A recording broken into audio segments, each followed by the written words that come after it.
Hi guys, Dan's Dollars here. A really interesting question today. What makes a coin valuable? So while I answer the question and we go over a few topics of what makes a coin worth more money than its actual face value, the video here is just all the coins that we've collected from the previous coin hunts we've been doing. If you haven't seen any coin hunt videos, make sure to check them out on the channel. Now the first thing that can make a coin quite valuable is the year that it was made. So the older the coin, generally the more valuable it is worth, as long as the quality is good. If you've got a coin that's 100 years old but it's in poor condition, it isn't going to be worth as much as one that's maybe 10 years old, because the quality is key when it comes down to value. The next thing we'll look at is mintage, how many of each coin were made. So at the moment, in the 50p coins, the rarest in circulation is a 2009 Kew Gardens coin. Now there was only 210,000 of this one made, which means it does sell, if it's in good quality, for somewhere between 130 and 150 pounds. And believe it or not, that is still in your change. I have found one, so you can actually find them just looking through your change, but they have become very rare now.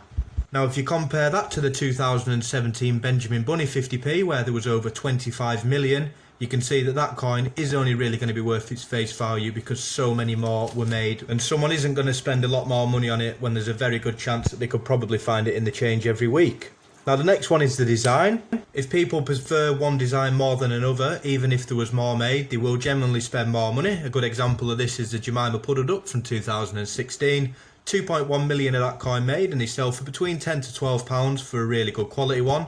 Whereas the Flopsy Bunny and the 2018 Peter Rabbit, there was only 1.4 million of each of them, and they only sell for 6 to 8 pounds. So sometimes it does just come down to personal preference. When it comes to banknotes, each banknote does have a unique serial number on the back of each note. With the English 5, 10 and 20 pound note, on the back of the note there is one in the bottom right corner, and the same one will be on the top left as well. The first banknotes released had the code AA01, so they really are the ones that you are looking out for. After the 01 there's more digits. Obviously the lower the digit there is the first ones have been released. The first one would have had a load of zeros and then a 1.